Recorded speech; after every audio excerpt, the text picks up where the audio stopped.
So the first thing we're going to be reviewing today is base 10. I'm going to just give you a review of how we would use either base 10 blocks and base 10 representations. And you're going to then see a problem after this video, and you're going to decide whether you want to try to solve using base 10 blocks or those base 10 representations. Later on in the Nearpod lesson, you will be able to choose any strategy of the ones you saw today or the one you learned yesterday to solve. But just make sure you try the strategy we're working on with the problem that follows. Okay, so now that we got that squared away, we're gonna subtract 169 from 275. And I'm gonna first do this with base 10 blocks.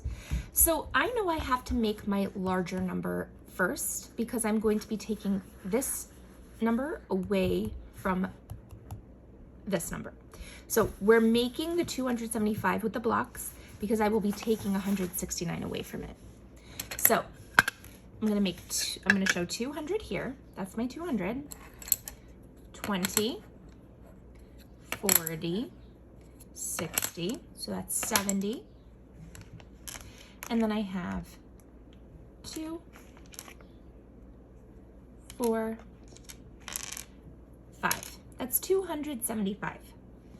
So just as a reminder, I'm going to be taking away 169 from 275. So I like to work with my ones first in subtraction. So I'm going to try to take away 9 ones. So let me bring my paper here. 9 ones from the 5 ones I have. So can I take 9 things away from 5? No, I don't have enough. So, does anyone remember what I should do in order to have enough ones? If you said trade in a 10, then you're correct.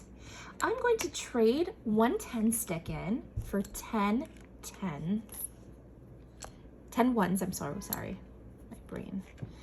So I like to line them up. You could also count them, whatever works best for you, but I know there's 10 in this stick. So if I line up the ones with my 10 stick, there's also 10 there. And I'm gonna give those 10 ones to my ones section.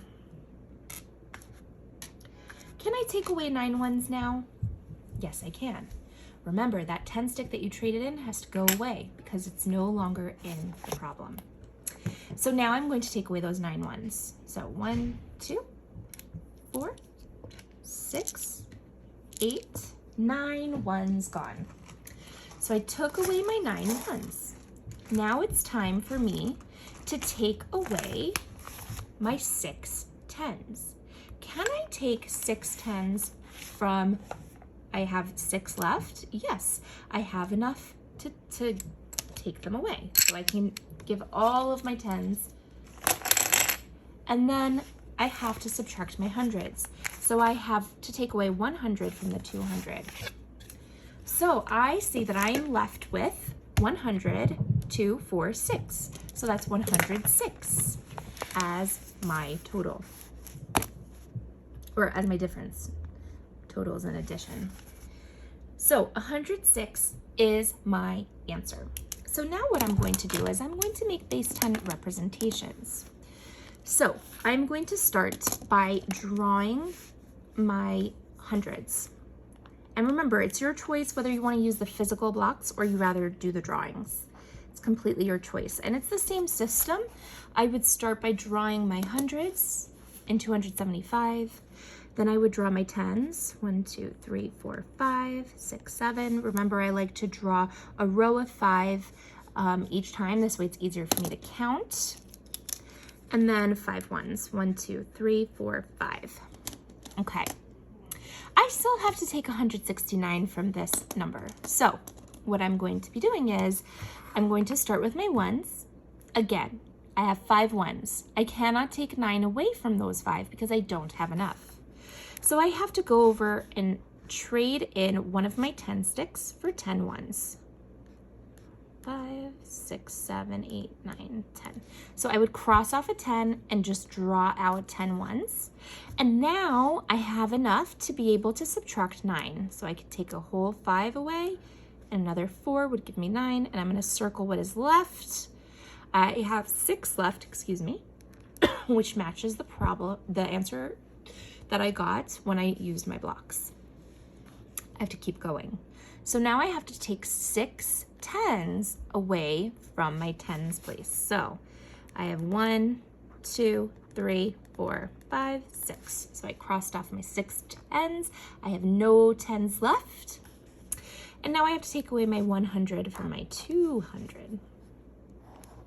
And I have 100 left.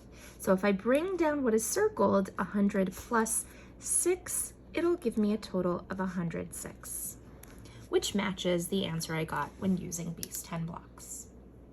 So the problem that follows, make a choice whether you want to use the blocks or the representations to practice the strategy. Have fun doing this.